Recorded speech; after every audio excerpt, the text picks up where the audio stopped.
Hey everybody, it's your pal Mike Zombie, and this week we're going to talk about mutant vampire zombies from the hood. No, I'm not shitting you. I've been looking at this and skipping this on Netflix for quite some time because, well, it's mutant vampire zombies from the hood. And it has like a, graffiti looking logo. And I'm like, fuck this. Last night I thought, well, all right. Let's watch this piece of shit and get it over with, and I can do a 5-second review. I'd say, it sucked, don't bother. Okay, see you guys, thanks. It's your pal, blah, blah, blah. No, this is a pretty good movie, and I wasn't expecting it. I know better. Never judge a book by its cover.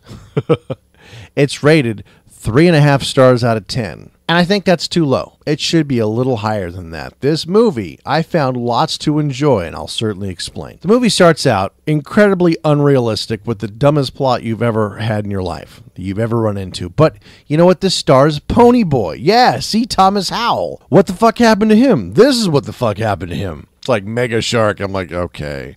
It's got a few people you know. Lorenzo Lamas, nice, Mega Shark. So I'm like, see Thomas Howell, Pony Boy, let's rock this. Let's rock this like we're beating up the socias and outsiders. So here's the stupid plot. There's a prisoner exchange going on. You know what? I'm just going to tell you the way they present it because it was done purposefully. We have the Black Homie Gang, okay? Just a bunch of brothers from the street, rough, tough motherfuckers, don't take any shit, right? Everybody's packing and shooting their guns sideways.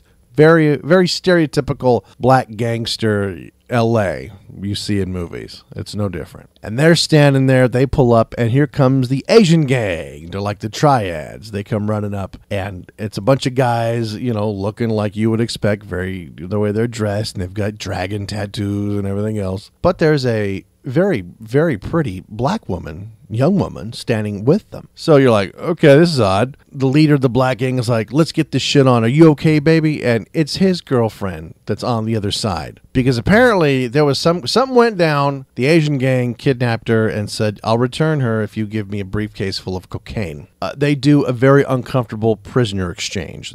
They send her across. They open up the briefcase, and it's full of sugar. Well, of course. But who's here to save the day and break this up and arrest everybody? See Thomas Howell, who's a police officer, and his partner. 2 guys to arrest 2 different gangs, probably total of 9 or 10 people all together that all have weapons. 2 cops, which is why it's really dumb to start off. At first, I noticed, I thought they were just being lame because they're driving in the car because they've got a heads up that this exchange is going to happen, the police. And they're driving along, and see Thomas Howell goes to fuck with the radio, and his partner, of course, who's black. And they point out he's black because he keeps saying, hey, don't you ever touch a black man's radio. And I'm like, isn't that from fucking Jackie Chan and Chris Tucker? Okay, all right. I'm like, that was lame. They stole that. The partner keeps going out of his way to mention white things. You white man, blah, blah, blah. And, don't be messing with me because I'm black, and you don't know because I'm black. And I'm like, oh, God, really? And so C. Thomas Howell goes, all right, Negro, Adam. And I'm like, what the fuck? This is just... Yeah, Mick Pierce and I were talking the other day that we both hate when movies go out of their way. Day of the Dead that I reviewed recently, the newer one, went out of their way to have... What's his ass? I forget his name.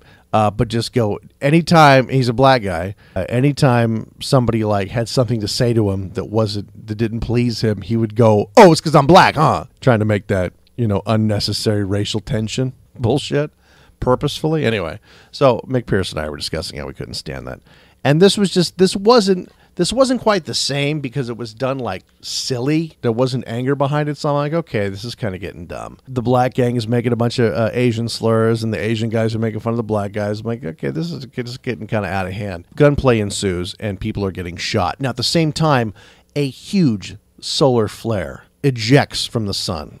Coronal mass flying out of the sun, and it's huge. It envelops the Earth it looks like the Earth is on fire to see the pale blue dot from a distance.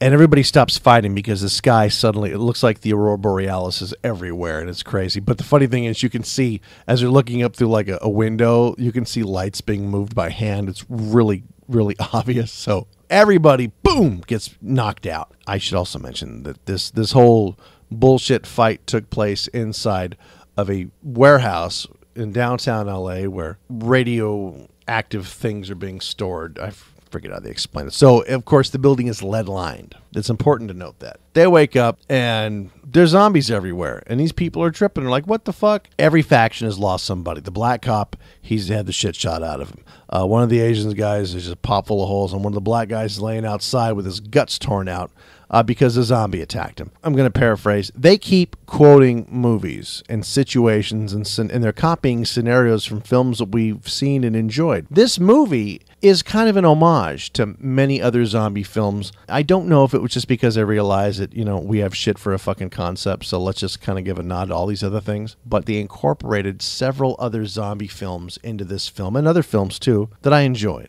Once I got past the initial, stupid dialogue and the ridiculous scenario, where these guys are suddenly all banding together because there's zombies everywhere. We're going to have to walk the streets because now they couldn't make up their mind. They're like, the cars won't start. Everything's fucked up, but the power's on. So they kind of at first acted like there was a giant EMP pulse that knocked everything else out, but clearly the lights are on, everything's fine, so that's not the deal. But the gasoline, they demonstrate a couple different ways. They try to blow shit up with gas, and it just fucking puts the fire out because the radiation that came over the world has changed a few things. We were all a bit radioactive. Most people died. Those that had some type of protection are still okay, but those caught in the in-between are now zombies. Not just zombies. Zombies that some of them can speak. A lot of them like to fuck.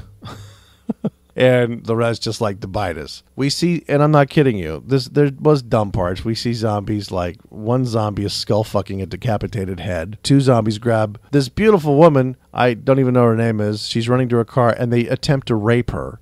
And, they don't, but it's just they're going through the motions, and it's really creepy, and they kill the zombies. And it was a dumb film. When I realized that it wasn't a parody as much as it was a functioning zombie film that went out of its way to give a lot of props left and right, it was actually not too shabby. The acting was fine. Most of the people in this I've never heard of, but did a real good job. C. Thomas Howell, he's just as good as he was as Ponyboy.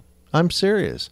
You would think we were 20 years back. No, I mean, what the fuck has he done? I'm going to have to look. I haven't seen him for some time, but even he was fine. Nobody took it too serious. Everybody did a decent job. They meet up with an astrophysicist and his daughter, who's a doctor and amazing and also has a bunch of high-powered weapons and of course, more banding together and people heroically giving up their lives to save the group as they try to make their way through Los Angeles out to their private property somewhere. It's a ranch that they said is like stacked for a year with guns and food and stuff. Who will survive and will they make it? Well, and that's the journey. And yeah, some of them do, a lot of them don't. If you would like to have a giggle and watch a zombie film and see a couple of nice racks, a movie that does a good job with a bit of CGI, that doesn't take itself too damn serious, check out Mutant Vampire Zombies from the Hood. And yeah, you know what? This is an easy movie to shit on if they were trying to be serious, but they're not. And in that respect, it's pretty good. I'm just sitting here trying to think of some of the films they borrowed from. Borrowed from a bunch of buddy cop films. They certainly borrowed from Night of the Comet, as far as not only the fact that, if you were protected behind lead or heavy metal, you survived, and those most people were killed outright, and some were caught in the middle. Now, that's happened in many films, but I only mention Night of the Comet because just as in Night of the Comet, where they're going through Macy's or whatever, stealing from the store, and the stock boys who are kind of in the middle get on the loudspeakers and tell them to drop their guns and take over and all this other shit. Same thing happens. They get temporarily outgunned and overtaken by some creepy vampire zombies, because some of these zombies act like vampires where they just want to drink blood to keep me young. And that scene was very much out of Night of the Comet. And they borrowed from a bunch of other zombie films too. And it was pleasantly done. So have a laugh. Why not? Fuck it, right? Official Berdinsky rating system. Do we buy it, borrow it, or not bother? I'd say borrow. This, again, is something you can check out on Netflix, and I enjoyed it. I did. You know what? And maybe I just enjoyed it because I thought it was going to be so shitty. The fact that I wasn't pissed at it immediately made it okay for me. Might be. Not a good film. Pretty good film. Doesn't take itself too serious. But Mutant Vampire Zombies from the Hood.